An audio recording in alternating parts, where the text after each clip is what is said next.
Ginamit ni Quilge ang Quincy Volstendig, na isang mas superior na ebolusyon ng teknik na ginamit noon ni Oreo.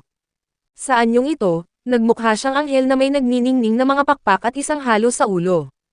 Nagsimula siyang kumilos sa bilis ng kidlat, kaya naman nawawala at muling sumusulpot ang kanyang katawan sa isang kurap lang ng mata. Nag-teleport si Quilge sa likod ni Kurosaki para sa isang patagong atake, ngunit nailigtas si Kurosaki ng kanyang sariling bilis sa huling sandali. Dahil dito, nagtagpo ang kanilang mga espada sa isang napakabilis na tunggalian, kung saan bawat patama ay umaalingaw-ngaw sa tindi ng lakas. Minaliit ni Quilge ang mga lumang teknik ng Quincy at tinawag ang mga ito na mga sinaunang labi ng nakaraan, sabay-sabing ang mga tumatangging sumabay sa panahon ang gumagamit ng ganoong basura. Pinigilan naman ni Kurosaki ang isang nakamamatay na saksak at may tiwalang sumagot na kahit anong bagong estilo pa ang mayroon ang kalaban ay matatalo pa rin sila. Pagkatapos nito ay nagpakawala siya ng isang dambuhalang Getsugatensho na direktang nakatutok sa leeg ni Quilge. Ang nagresultang pagsabog ay napakalaki kaya umabot ng libu-libong metro ang shockwave sa buong disyerto, ngunit kahanga-hanga na nasalo ni Quilge ang buong lakas ng pagsabog nang hindi man lang nasasaktan. Nagsimula siyang gumamit ng isang teknik na humihigop ng espiritual na enerhiya mula sa lahat ng nasa paligid, dahilan para magsimulang matunaw ang kalasag ni Orihime. Ngunit habang nagmamayabang siya, isang dambuhalang kamao mula sa isang higanteng halimaw ang biglang humampas sa kanya. Nagbalik sa labanan ang Tres Bestias, at dinala nila ang kanilang pinakamalakas na kakayahan na si Aion. Ang nakakatakot na nilalang na ito ay isang walang utak na makina ng pagkawasak, na nilikha sa pamamagitan ng pagsasama-sama ng mga pinutol na kamay ng tatlong Arrancar. Nagtataglay si Aion ng nakakapangilabot na pisikal na lakas, at sa isang suntok lang ay napatalsik niya si Quilge sa lupa. Dahil dito, nakatanggap ng balita si Yuhabaha na abala si Kurosaki sa pakikipaglaban sa Yukomundo. Dahil nakita ang kanyang pagkakataon, agad niyang inutusan ang kanyang piling pangkat ng Stern Reader na simulan na agad ang kanilang pagsakop sa Soul Society. Samantala, sa bahay ni Oreo, abala siya sa desperadong paghahanap sa mga lumang dokumento upang alamin ang nakatagong kasaysayan ng mga Quincy. Lumaki siyang naniniwalang nauubos na ang kanyang lahi, ngunit ang mga kamakailang ulat tungkol sa hukbo ng Quincy ay tuluyang nagwasak sa paniniwalang iyon.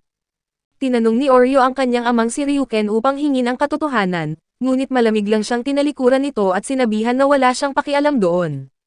Sa Soul Society naman, binibigyan ni Hidetomo Kajamaru sina Yuki at Shino ng isang napakahalagang aralin sa kasaysayan tungkol sa hidwaan sa pagitan ng mga Soul Reaper at mga Quincy.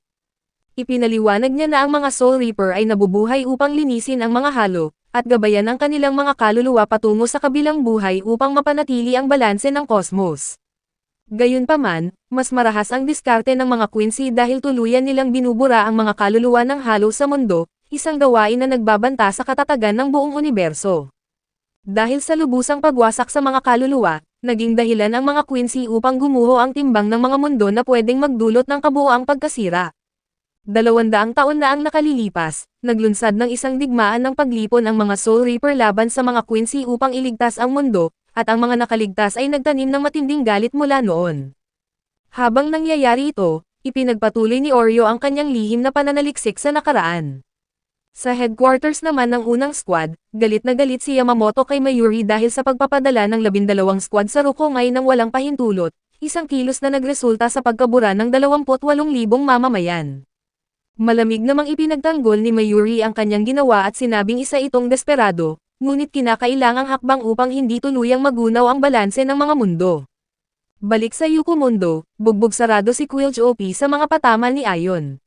Masayang nanonood si Sang-san habang ipinagmamalaki ang sinapit ng kaaway, ngunit sa isang nakakagulat na pangyayari ay biglang sinaksak ni Quilge si Sang-san sa dibdib. Inamin niya na mas matatag ang mga Arrancar kaysa sa kanyang inaasahan, ngunit tapos na siyang makipaglaro. Nagtangka pang umatake muli si Aion, ngunit mabilis na napatigil ang nilalang ng ginamit ni Quilge ang kanyang pinakanakakatakot na kakayahan. Gamit ang kanyang teknik na Squavere, literal na hinigop ni Quilge ang espiritual na enerhiya ni Aion patungo sa kanyang sariling katawan at mga pakpak, na naging dahilan upang maging abo ang dambuhalang nilalang. Pagkatapos nito ay sa pilitan niyang pinasimulan na ubusin ang lakas ng buhay ng lahat ng tao sa paligid. Noong tila wala ng pag-asa ang sitwasyon, biglang umatake si Kurosaki mula sa likod at winasak ang halo sa ulo ni Quilge. Kasabay ng pagkaantala ng kapangyarihan ni Quilch, biglang niyanig ang Soul Society ng isang dambuhalang sorpresang pagsakop mula kay Yuhabaha at sa kanyang hukbo ng mga Quincy. Malalaking haligi ng asol na apoy ang sumiklab sa buong Serite, habang nagmamadali ang 13 Gote na ihanda ang kanilang depensa para sa laban ng kanilang buhay. Totoong mga halimaw ang mga Stern Reaper dahil nagawa nilang pumatay ng walang bilang na mga Soul Reaper sa unang ilang minuto pa lang ng pag-atake. Nagawa rin nilang malagpasan ang pinakamalakas na depensang harang ng Serite sa hindi malaman na paraan, na nagpahintulot sa kanila na mag-teleport ng direkta sa mismong sentro ng lungsod at magdulot ng matinding kaguluhan. Kumakalat ngayon ang ulat ng malawakang kaguluhan mula sa bawat sulok ng Soul Society, at ang lugar na nasa ilalim ng pamumuno ni Lieutenant Izuro ay tuluyang nawasak sa isang saglit, at ang mga tarangkahan ay nagkalat ang mga katawan ng mga nasawing sundalo. Sa loob lamang ng 7 maiikling minuto, mahigit 1,000 Soul Reaper na ang napatay, at ang tindi ng nagpabagsak na lakas ng Wandenreich ay nagdulot ng malubhang takot sa buong hanay ng mga sundalo. Ang mga kapitan na lamang ang may pag-asang tumayo laban sa mga nakakatakot na mananakop na ito upang baguhin ang takbo ng laban. Kinakaharap ni Kapitan Rosie Najeko, si Renji naman ay nakakulong sa pakikipaglaban kay Mask de Masculine, at si Kapitan Kumamura ay nakikipagtuos kay Bambi Eto Base Turbine. Walang humpay ang pag-atake ni Renji, ngunit tila hindi niya kayang basagin ang depensa ng kanyang kalaban. Bigla na lang, isang higante sa katauhan ni Mask ang lumapag mula sa langit at muntik nang madurog si Renji sa pamamagitan ng isang napakalaking suntok. Mabuti na lang at dumating si Byakuya sa tamang oras para iligtas siya. Agad na gumanti ng atake si Byakuya, kung saan pinutol niya ang mga daliri ng kaaway at pinatalsik ang higante sa isang malalim na hukay.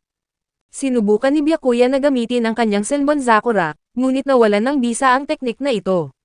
Nagawa namang magapos ni Renji ang kalaban para makapagbigay si Byakuya ng isang direktang patama sa ulo, ngunit kahit ang kanilang pinagsamang lakas ay nabigong magdulot ng anumang malaking pinsala sa matatag na katawan ng Stern Reaper.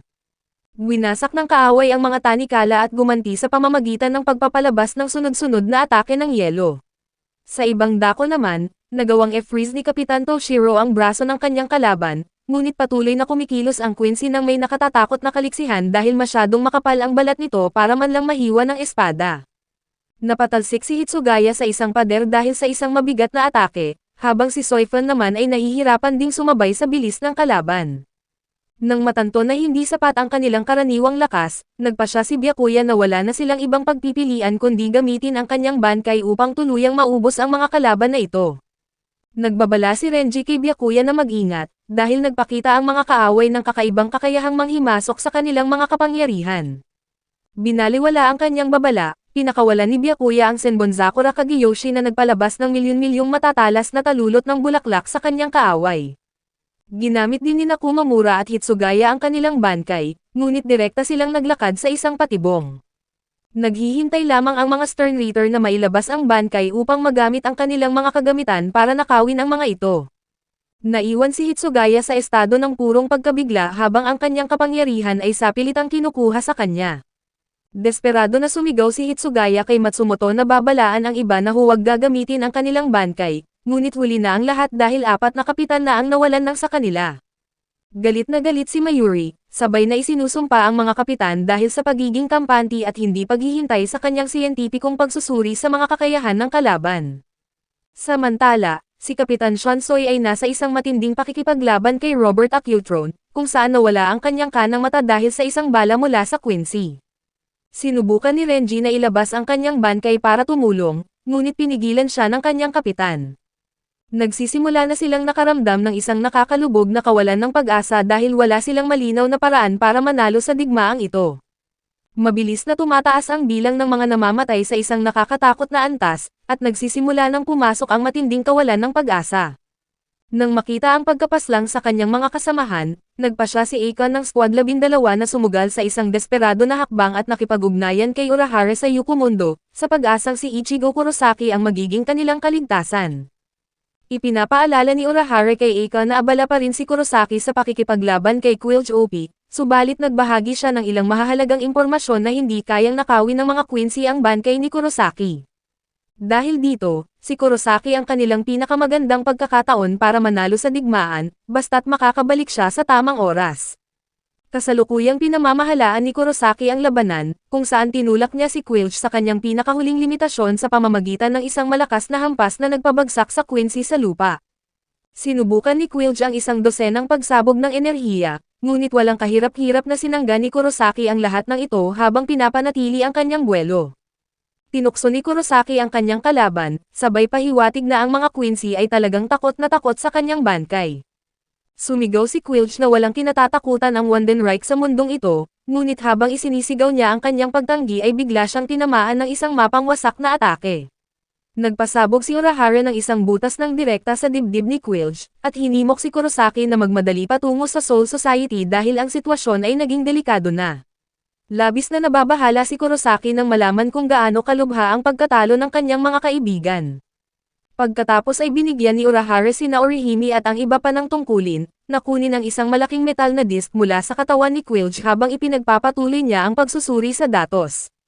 Tinukoy niya ang tatlong pangunahing banta mula sa Quincy, ang kanilang Volstendig na transformasyon, at ang kanilang depensibong kakayahan na blot na nagpapalakas ng kapangyarihan, at ang kakayahang magnakaw ng bangkay.